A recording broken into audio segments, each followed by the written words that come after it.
D'autres fonctionnalités sympas vous attendent sur l'application Clédou. Clédou, c'est doux, c'est pour vous et avec vous.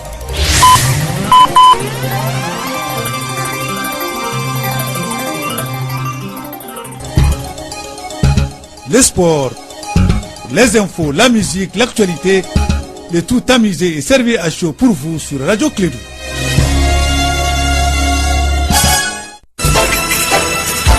Radio Clédou, le journal avec Sotelma Malitaï. Bismillah ar-Rahman ar-Rahim, alhamdulillah rabbil alamin. Mesdames et messieurs, je dis au nom de Dieu, à cause de Dieu, avec Dieu et pour Dieu nous sommes ensemble. Je vous dis bonjour à ce grand jour de vendredi, vendredi de paix et de prière, de bénédiction et de pardon, de salutation et de retenue. Bienvenue à tous les musulmans croyants et pratiquants. Alors je vous salue, vous entendez ma voix, vous avez choisi Clédou, c'est votre droit, vous allez être informé. Mon complice s'appelle Moussa Papa Abdoulaye Edera, c'est un musulman pratiquant et convaincu, il adore le vendredi et le vendredi il est saint. Bonjour toi papa. Bonjour Abdoulaye Ondam, et voilà on termine la semaine, cette très belle semaine qu'on a entamée ensemble le lundi, et voilà on termine ensemble, il y a la forme. Absolument. D'accord, bonjour à toutes et à tous et merci de nous rejoindre en ce moment. Bienvenue dans cette édition. Au sommaire de l'actualité, le Mali, à l'instar de la communauté internationale, a célébré hier la journée des douanes. Analyse des données, tel était le thème central auquel les douaniers se sont penchés. Reportage à suivre. Pendant ce temps, les patrons du Mali, c'est-à-dire le Conseil national du patronat, s'intéressent au domaine agricole à l'occasion de la journée internationale de l'industrie. La crise libyenne au cœur d'un sommet de chefs d'État aujourd'hui au Congo-Brazzaville. 5 pays participeront à cette rencontre. L'Afrique du Sud, l'Éthiopie, le Niger, la Mauritanie et le Congo-Brazzaville. L'objectif est d'œuvrer à la réconciliation entre l'Est et l'Ouest de la Libye et afficher l'unité de l'Afrique sur ce dossier. Nouvelle révélation sur l'assassinat des 2 reporters de RFI à Kidal à la suite de la diffusion de l'enquête de l'émission Envoyé spécial. Certains témoignages et éléments du reportage de France 2 laissent apparaître des liens entre les opérations ayant mené à la libération des otages d'Arlit et l'assassinat des 2 reporters de RFI. Le documentaire révèle par ailleurs que des manipulations troublantes auraient été effectuées sur l'ordinateur personnel de Ghislaine Dupont. Le feu n'est pas prêt à s'éteindre entre les États-Unis et le Mexique. Le porte-parole de la Maison-Blanche a évoqué hier la mise en place d'une taxe sur les produits mexicains pour financer la construction des murs à la frontière. Le président mexicain Enrique Peña Nieto a annulé sa visite à Washington.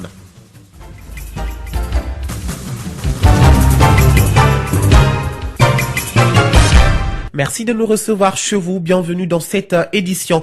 Tout d'abord, Bamako se prépare à accueillir en 2018 le congrès international de l'AEE, l'Association africaine de l'eau. Les travaux préparatoires de l'événement ont été faits hier à Bamako. Il sera placé sur le thème accélérer l'accès à l'assainissement et à l'eau potable pour tous en Afrique face au changement climatique. Quelques 2000 délégués devraient participer à cette rencontre prévue du 11 au 16 février 2018 dans la capitale malienne.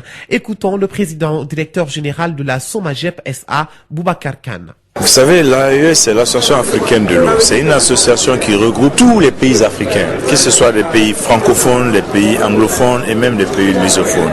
Donc c'est l'association fêtière qui s'occupe des problèmes d'eau potable et d'assainissement dans toute l'Afrique.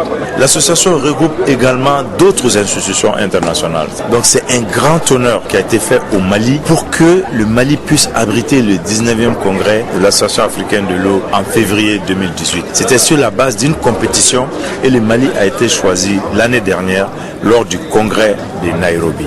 Que sait-on de l'organisation? Dès le lendemain de la désignation du Mali comme pays organisateur, les sociétés organisatrices du congrès, qui sont la SOMAPEP SA, Société malienne de patrimoine de l'eau potable, et la SOMAGEP SA, Société malienne de gestion de l'eau potable, ont mis en place ce qu'on appelle un comité local d'organisation, qui est présidé aujourd'hui par le directeur général adjoint de la SOMAGEP. Ce comité local d'organisation est aussi sous la direction d'un comité d'orientation. Ce comité d'orientation est composé des PDG des 2 sociétés, des directeurs financiers et des directeurs généraux adjoints. Donc nous avons tout de suite pris les dispositions pour commencer l'organisation du congrès. Boubacar Kane, le président directeur général de la Somagep SA, répondait aux questions de Mahamadou Kane. Améliorer la gestion des sociétés coopératives du Mali, c'est l'objectif d'une session de formation organisée par le Centre d'appui aux mutuelles, associations et coopératives. Les participants auront droit à des modules de formation sur les gestions financières et administratives des coopératives. Les détails avec Kassoum Diabaté, directeur général de l'organisation. C'est un atelier de formation des membres responsables des sociétés coopératives dans l'esprit de l'acte uniforme de l'OADA. Donc c'est un nouveau texte, qui est un texte supranational qui régit désormais la vie des sociétés coopératives. Donc il s'agit, à travers cet atelier, de contribuer au renforcement des capacités des membres et responsables des sociétés coopératives en gestion administrative, financière, comptable, sur la nouvelle législation des sociétés coopératives. Il y a différents modules. Il y a des modules de formation par rapport en tout cas à la gestion administrative, par rapport à la gestion comptable, par rapport à la gestion financière, mais il y a aussi des modules sur la compréhension même du texte de l'acte uniforme de l'OADA et d'autres textes relatifs aux outils de gestion que nous devons mettre à la disposition des organisations coopératives du district de Bamako. Au micro d'André Traoré, Kassoum Diabaté, directeur général de l'organisation. Je vous l'annonçais dans les titres, le Mali, à l'instar de la communauté internationale, a célébré hier jeudi 26 janvier la journée internationale des douanes. Cette journée offre une occasion pour les douaniers du monde entier d'échanger avec leurs partenaires en matière de gestion de contrôle. Elle a été célébrée à la Direction nationale des douanes du Mali sous le thème analyse des données. Plus de précisions avec l'inspecteur Ali Koulibaly, directeur général des douanes du Mali. Le thème de cette année est l'analyse des données avec pour slogan l'analyse des données au service d'une gestion efficace des frontières. Il s'agira pour les administrations des douanes et leurs partenaires de mutualiser les efforts dans un domaine devenu avec le temps un élément incontournable du processus de modernisation en matière de gestion des contrôles et de la facilitation des échanges.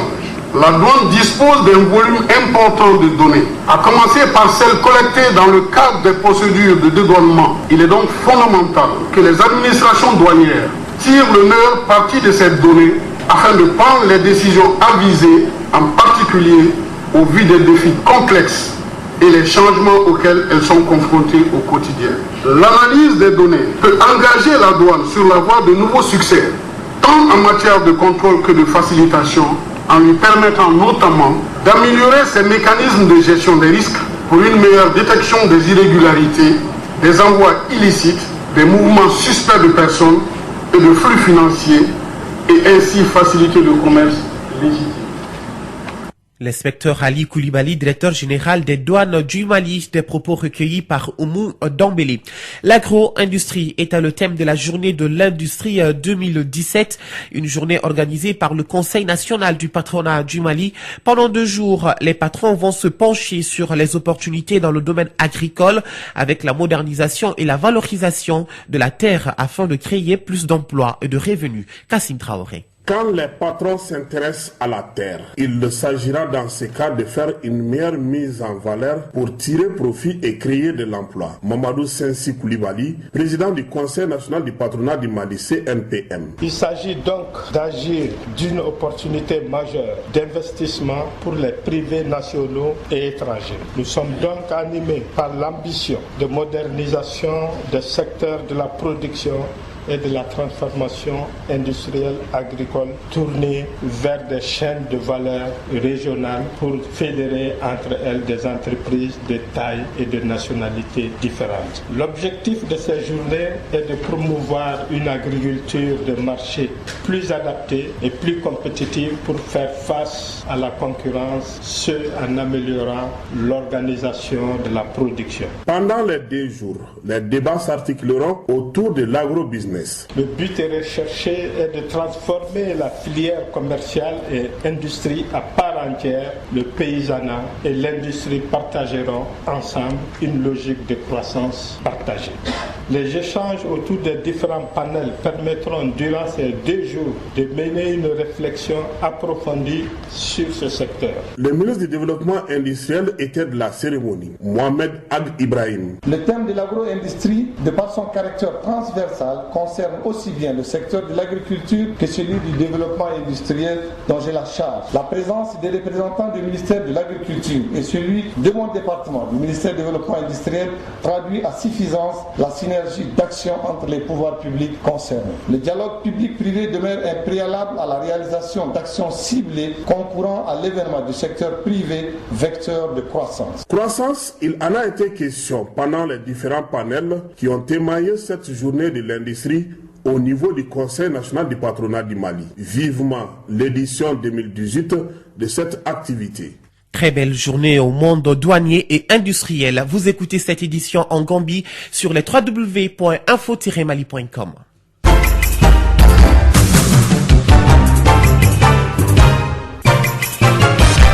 Une semaine après sa prestation de serment à Dakar, le président gambien est de retour dans son pays. Adama Barrow a été accueilli hier jeudi 26 janvier à 17h heure locale par des milliers de personnes à son arrivée sur le sol gambien. En Côte d'Ivoire, les négociations se poursuivent entre le gouvernement et les syndicats de fonctionnaires. Hier, les protagonistes ont été reçus par le Premier ministre pour valider un premier volet d'accord. Le dernier point d'échappement concernant le reliquat d'arriérés de paiement devrait être négocié dans les prochains jours. Brazzaville accueille aujourd'hui un sommet de chefs d'État consacré à la crise qui déchire la Libye. Le chef d'État Denis Sassou Nguesso a convoqué cette réunion en sa qualité de président du comité de haut niveau de l'Union africaine sur la Libye, composé de 5 pays, l'Afrique du Sud, l'Éthiopie, le Niger, la Mauritanie et le Congo-Brazzaville.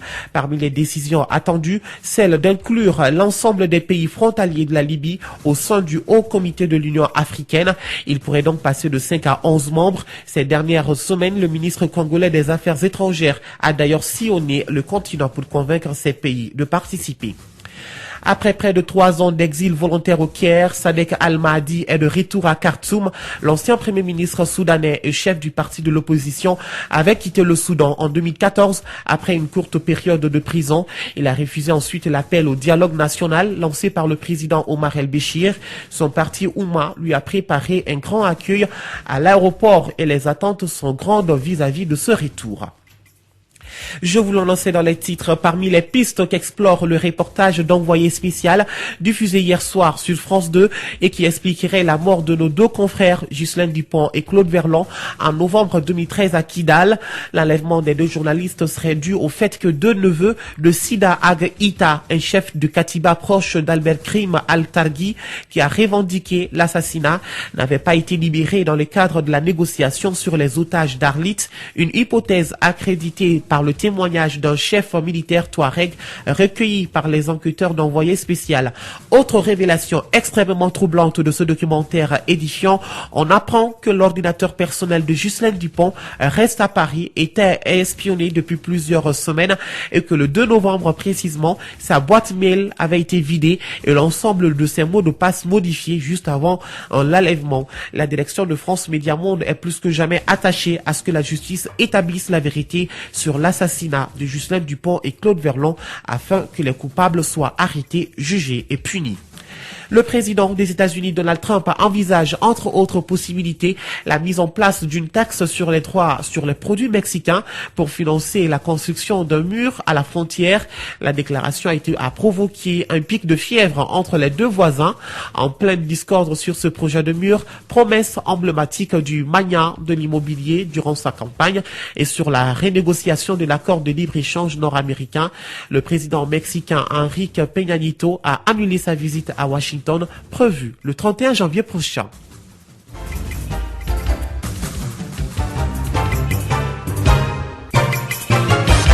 Retour au Mali, faire le point des recherches sur les maladies émergente et projetée sur les perspectives. C'est l'objectif d'une rencontre internationale qui a ouvert ses travaux hier au gouvernorat du district de Bamako. L'initiative est de l'Université des sciences techniques et technologiques de Bamako. Elle regroupe les chercheurs du Mali, la Guinée, de la Sierra Leone ainsi que ceux des États-Unis d'Amérique. Le professeur Adaman Diamant Keita, recteur de l'USTTB, nous en dit plus. Cette rencontre a pour but de mettre ensemble les scientifiques qui ont la tâche de prendre en charge notre santé, de faire de la recherche sur les maladies qui nous préoccupent. Notamment, on a parlé des maladies émergentes. Il s'agit essentiellement des maladies hémorragiques, dont la plus célèbre, tristement célèbre que vous connaissez, est la maladie à virus Ebola, qui a sévi dans notre pays ici, dans nos pays voisins. Il y a eu beaucoup de morts. Donc là, la réunion a pour but de rassembler les efforts, de faire l'état des lieux et de faire des perspectives pour ce qu'on peut faire désormais pour faire face à ces maladies. Les activités qui seront menées pour ça, ce sont des activités d'abord de formation, parce qu'il faut assurer la relève, des activités de recherche pour comprendre les phénomènes qui interviennent pour comprendre la maladie et ensuite proposer la prévention et le traitement. Ils sont plus d'une trentaine qui sont inscrits en PhD dans les sciences biomédicales et qu'on gère ensemble avec nos partenaires américains. Ils sont formés au bout de 4 ans, ils reviennent tous. Ils sont à la faculté de médecine, à la faculté de pharmacie et récemment à la faculté de sciences et techniques. Nous sommes en train de mettre petit à petit tout le logistique nécessaire pour que, enfin, quand ils reviennent, ils ne soient pas désorientés. Alors, c'est ainsi qu'on a mis en place un centre de formation en bioinformatique. On fait les masters. On a mis en place un centre universitaire de recherche clinique et nous avons le centre d'excellence que tout le monde connaît, le MRTC, en termes de recherche sur le paludisme. La précision du professeur Adama Diamant Keïta, recteur de l'USTTB, qui s'exprimait au micro d'André Traoré. De la santé, on glisse vers la culture, mais on ne tombe pas car on va parler de danse. En prélude au festival de Bougouni Didadi, prévu en mars prochain, et Nuit du Kamélingoni en avril, 30 jeunes venant de Yanfolila, Kolondieba et Bougouni ont été sélectionnés pour suivre une formation sur les pas de danse du terroir et sur les techniques de fabrication des instruments de musique, à savoir le kamélingoni, le dan, le mpolo, le mbourou, le kolokolo, en voie de disparition. Cela est une initiative de l'association Voix et Musique pour l'intégration culturelle. On en sait plus avec Mariam Kouyaté. Offrir la possibilité aux acteurs et artistes du monde rural de se perfectionner afin de rentabiliser leur production, c'est l'une des préoccupations de l'association Voix et Musique pour l'intégration culturelle. Cette association compte initier une formation à l'endroit de 30 jeunes. Abdoul Berté, président de la dite association, nous explique comment est venue l'idée de cette formation. Lors de la 3e édition, il y avait des vieux qui étaient avec nous dans les ateliers de conférences qui ont critiqué naturellement les pas de danse des jeunes filles qui dansaient du kamélingoni. Et d'après eux, ce n'était plus la danse du kamélingoni, mais en fait c'était un peu la danse de Mapuka. Dans la même salle, on a posé la question qui peut fabriquer du dan, c'est un instrument à cordes. L'ensemble des cercles de Ouassoulou, on a trouvé seulement un seul fabricant du dan, pour vous montrer comment ces instruments-là sont menacés localement. Parce que nous avons recruté un vieux danseur là-bas sur place qui va former 10 jeunes filles qui vont apprendre à danser la danse authentique du kamélingoni au moins pendant 20 jours. Il y aura un autre atelier de fabrication des instruments traditionnels. Ces instruments traditionnels, nous avons choisi le kamélingoni, le dan, le krokoto, le mpolo, le soufflet. Certains critères ont été édictés et qui ont permis à ces 30 jeunes d'être sélectionnés. Le premier critère, c'était déjà ceux qui avaient la main dans la pâte, c'est-à-dire les jeunes qui pratiquaient ça déjà sur le terrain. Nous nous sommes dit d'abord qu'il faut lancer un appel à candidature pour tous les jeunes, y compris de 10 à 15 ans jusqu'à 18 ans qui souhaiteraient suivre cette formation-là, de venir s'inscrire. Mais que ce soit des jeunes déjà qui pratiquent ces différents instruments, mais qui n'ont jamais eu la chance de suivre une formation. Cet atelier de formation se tiendra du 2 au 20 février prochain à Yanfolila, dont le but est de renforcer les capacités techniques des instrumentistes et des danseuses des aires culturelles de Yanfolila, Bougouni et Kolondieba. Mariam Kouyaté, très engagée pour la promotion de la culture. Il est de retour et il se prépare pour vous décortiquer l'actualité sportive. Il s'agit de Sekou Kone, vous allez le retrouver dans une demi-heure, très en forme aujourd'hui.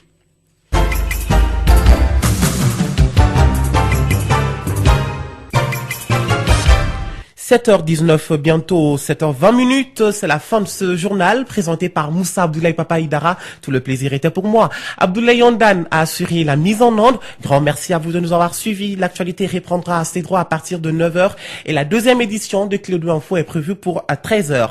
Votre pensée du jour, elle est toute simple. Qui sème la gentillesse récolte l'amour. Alors mesdames, messieurs, je vous souhaite de passer une excellente journée. Prenez soin de vous, quoi qu'il arrive, gardez le sourire. Radio Clédou, le journal avec Sotelma Malitaire.